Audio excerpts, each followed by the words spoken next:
regarde les magazines. Ouais. Et 1200. 32, 35, 02. 35. 35, ça fait.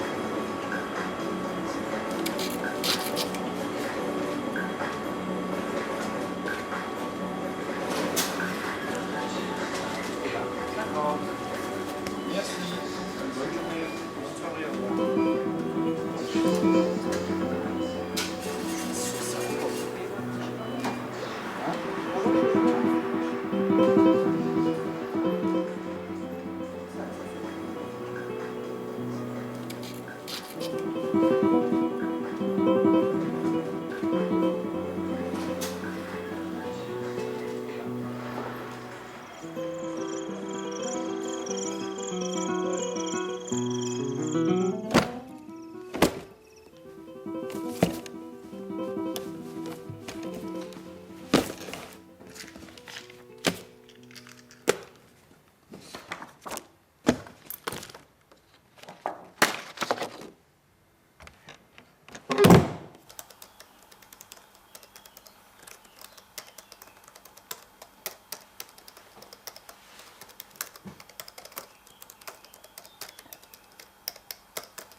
Chère Diamari, je n'en reviens pas de découvrir des bribes de ton histoire dans une station-service.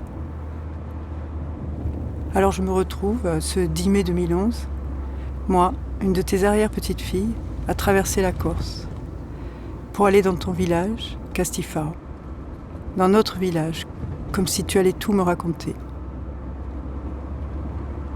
Mais que vais-je faire de ce secret ?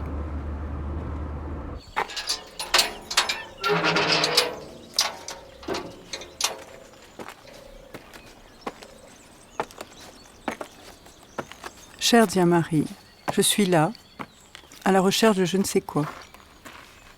Un peu désorientée, entre le passé et le présent. Nous ne sommes jamais venus te voir. Pourquoi ? C'est peut-être une histoire de diaspora, on est loin et on ne sait rien. La famille devient alors comme un arbre généalogique sur du papier glacé. Pourquoi mon père, ton petit-fils, nous a-t-il tenus éloignés de nos racines, de notre île ?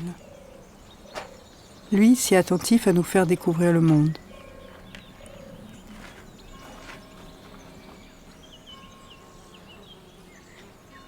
Il nous disait toujours, pour les 100 ans de ma grand-mère, nous irons en Corse.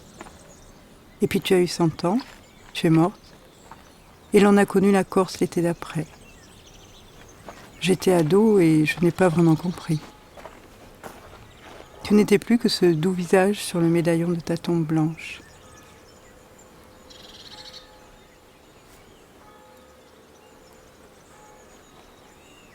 J'aurais tellement aimé que ça soit toi qui me la raconte, cette histoire. Mais qui étais-tu vraiment ? Et que s'est-il vraiment passé ?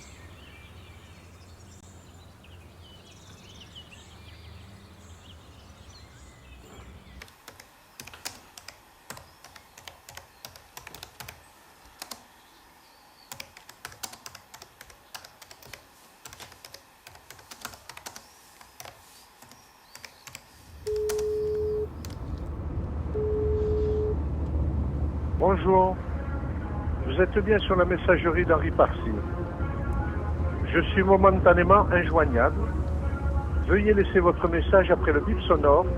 Je vous rappellerai dès que possible. Merci. Oui, Henri, c'est Isabelle, ta cousine. J'ai trouvé hier soir dans une station-service d'Ajaccio une revue avec un article à l'intérieur qui raconte une histoire qui t'est arrivée il y a à peu près 50 ans. Écoute, il faut absolument que tu me racontes cette histoire de vive voix. En quelle année tout Elle est comment née en 1880. D'accord. Son nom de jeune fille, c'était Alors son nom de jeune fille, c'était Marie Ladourelle. Ladourelle avec un i à la fin. Vous avez ici tous les registres jusqu'à quelle période en On fait? va pas très loin, on commence à 1810.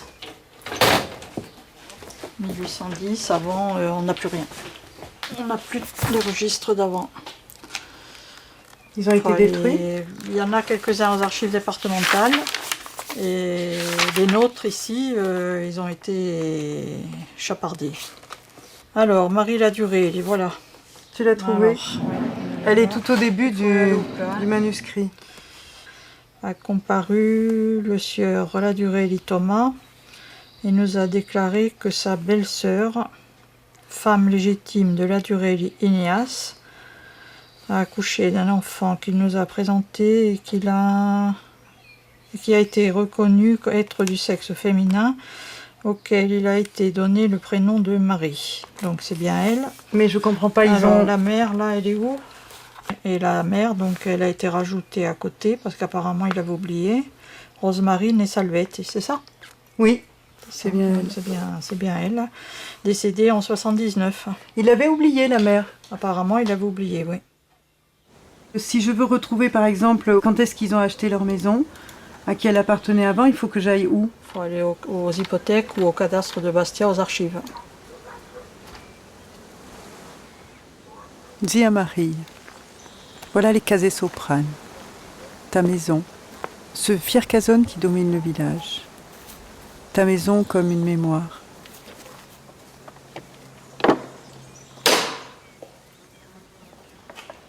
Es-tu née dans cette maison? T'y es-tu installée après ton mariage avec Ange Toussaint? Personne n'y habitait à plein temps depuis que tu es partie. Je sais que tu avais 2 chambres, l'une pour l'été, l'autre pour l'hiver. Et que tu avais aussi 2 surnoms, Finette et Cassette, car tu étais fine et économe. Avec la découverte de cette histoire, la maison revêt une autre dimension. Elle est soudain habitée autre que par tes enfants et petits-enfants qui viennent chaque été en vacances, sans soupçonner le moins du monde l'histoire de ce secret. Comment as-tu fait pour cacher ce fugitif, alors que pendant la Deuxième Guerre mondiale, tu avais loué le premier étage de ta maison à la Poste?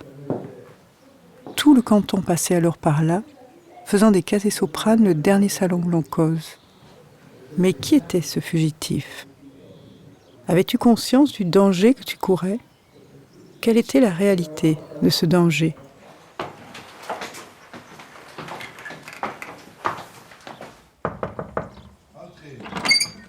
Henri, c'est moi. Alors tu me la racontes cette histoire-là, je suis impatiente. Hein. Je vais dans un magasin pour habiller mes enfants, donc, et je paye, donc j'achète, je ne sais plus quoi, donc. Et je paye, au comptoir, à la caisse, il y avait une personne âgée, apparemment âgée, tu sais, avec les yeux, la différence d'âge, etc. Il était peut-être pas très âgé, mais... Et donc, je fais mon chèque, je remets mon chèque, et quand je remets le chèque, il regarde, évidemment, il lit, puis il me dit, vous appelez par-ci? J'ai dit oui. Il me dit, d'où êtes-vous? Je suis de Castifaro. Ah, de Castifaro. Tu es le fils de qui? Il me tutoie et me dit, tu es le fils de qui? Et je dis, je suis le fils de Benoît. Mais qui Benoît? Benoît de Tia-Marie. Oui, je dis, je suis le petit-fils de Tia-Marie. Ah, tu es le petit-fils de Tia-Marie. Oui. Étonné, content, l'air joyeux, il prend le chèque et déchire le chèque. Oula. Alors je dis, monsieur, attendez, mais... Là, Il n'est pas en bois. Là, il y a quelque chose. Là, il y a quelque chose. Vous vous trompez. Je ne vous connais pas, excusez-moi, je ne vous connais pas, mais... Alors il me dit, je m'appelle Namani. Tu connais mon nom, tu sais qui je suis. Il me dit peut-être son prénom que j'oublie. Tu sais, ça va tellement vite que j'oublie. Et il me dit, je m'appelle Namani. Namani, évidemment, il me dit, tu me connais, tu sais qui je suis. J'ai dit, oui, j'ai entendu parler de vous. J'ai entendu parler, le nom Namani, effectivement, colporteur qui venait au village. Mais enfin, c'est très flou, quoi. Tout ça est flou, c'est mon enfance. Et il me dit, tu as bien la grande maison en haut, la maison de Tia-Marie en haut du village? Oui. En bas, dans la cave, il y a toujours le trou où on peut se cacher, derrière, dans la cave derrière, là-bas. Je dis, oui, mais comment vous savez ça? Et il me dit, écoute, ta grand-mère t'a jamais dit, tu connais pas? Non. Il me dit, pendant la guerre, je me suis caché là-haut chez vous. Ta grand-mère m'a caché. Je me suis sauvé, je faisais partie des persécutés. Je me suis sauvé, je suis venu chez vous. Alors il me dit, tu penses bien que pour une fois que j'ai un Parsi qui vient chez moi, il me dit, il n'y a jamais personne qui vient. Pour une fois qu'un Parsi vient chez moi, je ne vais pas te faire payer. Je pense bien. J'ai dit, mais attendez, mais ça n'a rien à voir. Si, pour moi, oui. Évidemment, ça a à voir. Quand tu as appris ça, dans les années 70, est-ce que tu n'as pas eu envie d'aller voir ta grand-mère, Tia-Marie, et de lui demander exactement ce qui s'était passé Oui, je comprends. Non, mais pas du tout. Pas du tout. Parce que, bon, pour plusieurs raisons. La première raison, il y avait le respect entre ma grand-mère et moi. Je vous voyais, ma grand-mère. Ses enfants, vous voyez leur maman. Donc, il y avait, tu comprends, il y avait pas cette séparation, mais ce respect très important qui ne me donnait pas qui ne me permettait pas de pouvoir demander à ma grand-mère des choses pareilles. C'était impossible. Bon, et puis, si grand-mère ne me l'avait pas dit, et si elle ne l'avait pas dit, c'est que c'était son secret, c'est qu'elle n'avait pas, elle pensait qu'elle n'avait pas à le dire, tu comprends? C'était pas, si je n'avais pas rencontré ce monsieur Namani à l'époque, on n'en parlerait même pas aujourd'hui. On n'était pas comme actuellement. Donc tu t'es pas senti de lui parler? Non, c'était pas ni le sentir, mais non, je n'avais pas le droit. Ça ne se faisait pas. Je ne pouvais pas m'octroyer le droit de poser des questions pareilles à ma grand-mère. D'autant plus que des années après, lorsque grand-mère est décédée, j'en ai parlé premièrement à mon père, qui lui, les années ayant passé, évidemment, on a commencé à parler de ce genre de choses, a demandé à ses frères et sœurs. Et grand-mère n'en avait pas parlé, ni à mes oncles, ni à mes tantes. Elle avait gardé son secret. Mais est-ce que tu ne retrouves pas, au fond de ta mémoire, le prénom de cet homme? Parce que j'aimerais vraiment le retrouver. Tu ne retrouves pas son prénom? Non, je suis navré, mais non. Non, j'ai réfléchi, non. Je trouve pas. Non. Et voilà. Le secret continue. Un secret est un secret. Ce secret comme un lien qui se tisse. Un lien que je n'ai pas envie de lâcher.